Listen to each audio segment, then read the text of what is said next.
First of all విలేకరులందరూ 5 నిమిషాల ముందు మాకు ఇచ్చిన పర్మిషను లేకపోతే ఇక్కడ చేసుకుందాం అన్నదాన్ని క్యాన్సిల్ చేసిన ఇంకొక 2 కెమెరాలు ఎక్కువైనాయి ఇక్కడ. ఇది ఒకవేళ వాళ్ళు లోపల ఆపితే రోడ్డు మీదకి పోయి మనం దీని గురించి కొట్లాడడానికి అందరం తెలంగాణ ఉద్యమంలో పనిచేసిన వాళ్ళమే. రోడ్డు మీద పోయి ప్రెస్ మీట్ వెతుకుంది పెద్ద ట్రాఫిక్ అంతరాయం కలగద్దు, ఎలాంటి ఇబ్బందులు ఉండద్దని మనం లోపల పెట్టుకున్నాం. దాన్ని బయటికి తీసుకొచ్చారు కనుక ఈరోజు బయటే పెట్టడం జరిగింది. సో దీంట్లో ఏం డౌట్ లేదు. అండ్ ప్రతి ఒక్కరికి వాళ్ళకి ఉన్న ఇబ్బందిని ఎక్స్ప్రెస్ చేసే right constitution of India create చేసింది. దానిని బేస్ చేసుకుని మేము మాట్లాడే ప్రతి ఒక్క మాట TG20 మీరు ఎందుకు పెడుతున్నారు, ఎలా పెడుతున్నారు, దానికి ఉండాల్సిన పర్మిషన్ లేదని అడిగినాం. అది కూడా BCCI కాన్స్టిట్యూషన్కి లోబడి, HCAకి ఒక కాన్స్టిట్యూషన్ ఉంది, దానికి BCCIకి లోబడి దాని ప్రకారంగా మీరు డిస్ప్లే చేయాల్సిన అవసరం ఉంది, ఉందా లేదా అన్నాం. ఇప్పుడు చూడండి టాపిక్ అంతా, ఈ ప్రెస్ మీట్ అంతా విశాఖ ఇండస్ట్రీస్ 69 కోట్లు ఎందుకు తీసుకున్నది అన్నది నిన్న మినిస్టర్ గారు పెట్టిన ప్రెస్ మీట్. కానీ ఇప్పుడు మనం మాట్లాడినలో 90 సబ్జెక్టు విశాఖ ఇండస్ట్రీస్ మీద డైవర్ట్ చేసే పని చేశారు. నేను డైవర్ట్ కాకుండా ఒక మాట చెప్పదలుచుకున్నాను. TG20 రూరల్ క్రికెటర్స్ లేకుండా అసలు మీరు ఎట్లా పెడుతున్నారు? పెట్టేటట్టు అయితే మీకున్న పర్మిషన్ లేనిది ఇప్పుడు విజయ్ దేవరకొండకు కానీ వెంకటేష్ గారికి కానీ 3 క్రికెటర్స్కి కూడా ఇస్తే అంబటి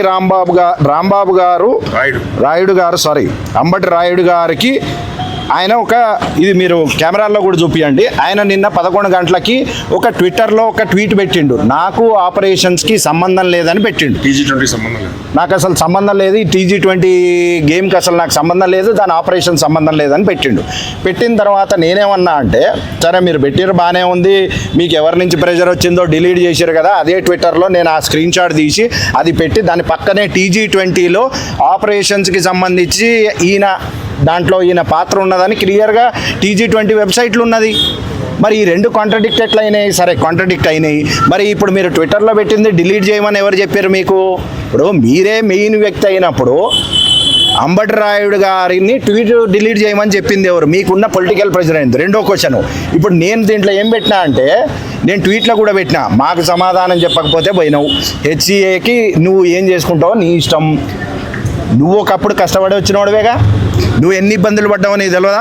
రూరల్ క్రికెట్లో ఎంత ఇబ్బందులు ఉంటుంది, రూరల్ క్రికెట్లో ఒక్కడికి కూడా ఆపర్చునిటీ దొరకకుండా ఇంత ఇబ్బంది పడితే వాళ్ళ జీవితాలు పోతున్నాయి, వాళ్ళ ఫ్యామిలీ జీవితాలు పోతున్నాయి, ఆస్తులు అమ్ముకుంటారు. నువ్వు ఇవన్నీ చూసినవాడు నీకు మనసు లేదా? 1000 కోట్లకి ఎదిగిర్రు. క్రికెట్ అన్నది ఒక ఎట్లా అంటే ఒక రిలీజియన్ కింద చేసి ఫ్యాన్స్ స్పోర్ట్స్లో ఉన్న వాళ్ళందరూ దీనికి సపోర్ట్ చేస్తున్నప్పుడు మీరు చేసింది ఏంది? మీరు చెయ్యనప్పుడు అట్లీస్ట్ మీకు ఒక కనీస బాధ్యత ఉన్నది. ఏంటంటే మీరు ఒక క్రికెట్ ప్లేయర్, రేపు పొద్దున BCCIకి జవాబారి, మీరు ప్లేయర్స్కి జవాబారి, కొత్తగా వచ్చేటోళ్ళకి జవాబారి. మీరు ఒక పర్మిషన్ కాపీ మాకుందని ట్విట్టర్లో పెట్టండి, 5 నిమిషాల పని. ఈ పంచాయతీ అంతా ఎందుకు రోడ్డు మీదకి తీసుకొచ్చేదాకా పంచాయతీ అవసరం లేదు కదా. ఒక కాపీ ఇప్పటికి కూడా క్లియర్గా చెప్తున్నా. నిన్న విశాఖ ఇండస్ట్రీస్ అని మళ్ళీ టాపిక్ డైవర్ట్ చేశారు. టాపిక్ డైవర్ట్ కాకండి, ఈ రోజు నుంచి ఎవరో మన మిత్రుడు కూడా అడిగిర్రు, మ్యాచ్ స్టార్ట్ అవుతోంది, ఇప్పుడు ఈరోజు స్టార్ట్ అవుతోంది, మీరు ఒక కాపీ చూపించండి. ఇంతమంది బాధ్యత గల పొజిషన్లు ఉండి మీరు ఒక కాపీ చూపించలేకపోతారంటే మీరు ఏదో దాస్తున్నట్టు కదా. మాది సింపుల్ డిమాండ్, మీరు TG20 ఇప్పుడు గురవారెడ్డి గారు చెప్పినట్టు మీరు హ్యాపీగా చేసుకోండి. దీంట్లో ఒక్కటి వివేక్ వెంకటస్వామి గారు క్లియర్గా ఒక చిన్న క్వశ్చన్కి ఆన్సర్ చెప్పండి. పోనీ ఇవన్నీ వద్దు, మీరు ప్రాతినిధ్యం వహిస్తున్న నియోజకవర్గం నుంచి ఎంతమంది పిల్లలు రూరల్ క్రికెట్ నుంచి ఈ క్రికెట్గా ఆడుతున్నారు? ఒకటే స్ట్రైట్ క్వశ్చన్. మీ దాని నుంచి ఒక్కరిద్దరిని క్లియర్గా నిజంగా క్రికెట్కి సంబంధించిన పిల్లలు ఎలాంటి ఫైనాన్షియల్ బ్యాక్గ్రౌండ్ లేకుండా వాళ్ళు బయటకు వచ్చి వీళ్ళని మేము తయారు చేసినాం దీని నుంచి అని చూపించగలిగితే we are ready to withdraw our fight. మా ఫైట్ పిల్లల కోసమే తప్ప వేరే దానికి కాదు. రెండోది, కోర్టుల్లో కూడా ఎవరో కోర్టుల అని పేపర్ కోర్టులకు వెళ్ళింది TCA కాదు, నేనే అడ్వకేట్ ఆన్ రికార్డుగా ఉన్నదానికి 2 ప్లేయర్లు ఎవరైతే వాళ్ళకి అన్యాయం జరిగిందో వాళ్ళు ముందు నుంచుని వేలాది మంది తెలంగాణలో ఉన్న పిల్లలందరికీ వాళ్ళ గొంతుకు అయ్యి ఉండి రిట్ పిటిషన్ వేసిర్రు.